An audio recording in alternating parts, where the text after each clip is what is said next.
talk about our new large print books that we have in. I'm going to start with two Western period pieces. One is called Inland by Tia Obrecht. Tia was nominated as a 5 authors of under 35 by the National Book Foundation, and she's a beautiful writer. This is about a woman set in the Arizona territory, and she's living on a ranch where the ground is played out and there is no rain, and her husband's gone and her kids are gone. And it takes the span of her life of 24 hours. In a dual narrative, there's Lurie, who was an immigrant, and they covered his life basically from birth until he collides with Nora at the end.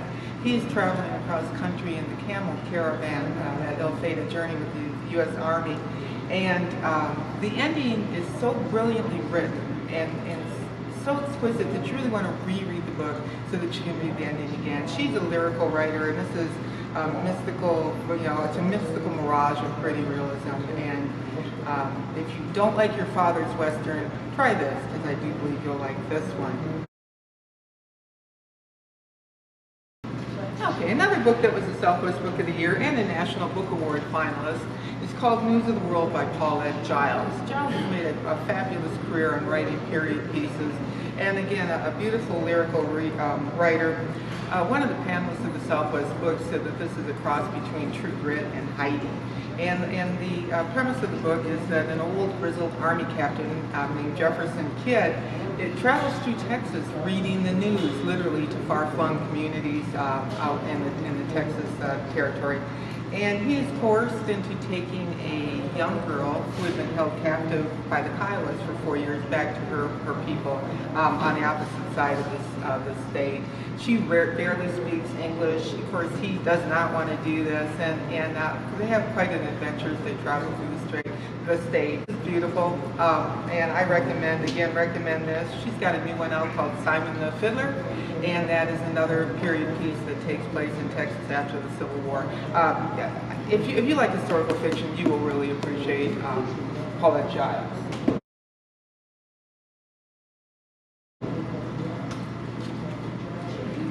I'm going to talk about Ask Again Yes, which is written by Beth Keane, but I'm going to start with her book Fever, which is how I met her writing.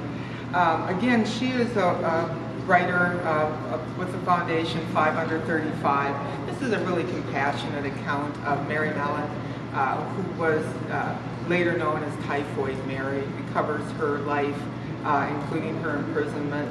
I found it fascinating. I didn't know much about it, and when I finished, I spent a lot of time on the internet looking at the prison where she was held, and it's beautifully written. She's a very sparse writer, very clean writer, and this is a lovely rendition of that period. She changed gears a little bit in this. This is set in 1970. In the 1970s, it's called Ask Again Yes, and it follows the families and lives of 2 rookie cops in New York City. They start out, it's a 4-decade-long journey with tragic consequences, and really becomes a study of family, loyalty, and forgiveness. This was a New York Times bestseller, and again, she's an excellent author. So if you don't know her, I would invite you to check out either of these 2 titles. I think most people are familiar with William Kent Krueger. He has the Cork O'Connor series that's set in northern Minnesota. It's a mystery series, very popular, long-running series, and very well done. This is a standalone. He's written 3 of them. This is beautiful. He tackles a girl's murder in 1961 in southern Minnesota, and it's told through the eyes of her brother 40 years later. And he captures rural life wonderfully, and of course there's a lot of ties and twists along the way. And I have recommended this to everybody, no matter what they tell me they like.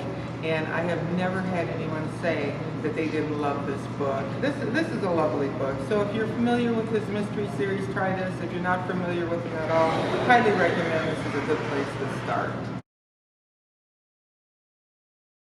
I'm going to end with November Road by Lou Berney. He's a very good crime writer. He's very lyrical. Again, he's not all that prolific. Everything he writes is gem.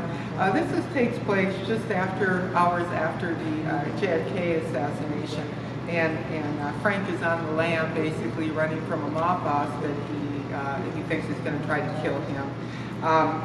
He stops out on the road to pick up a stranded woman and 2 kids, and she's on the lam, as it turns out, too, from her husband. He thinks she's a perfect beard. It gets very complicated. Bernie has won multiple awards.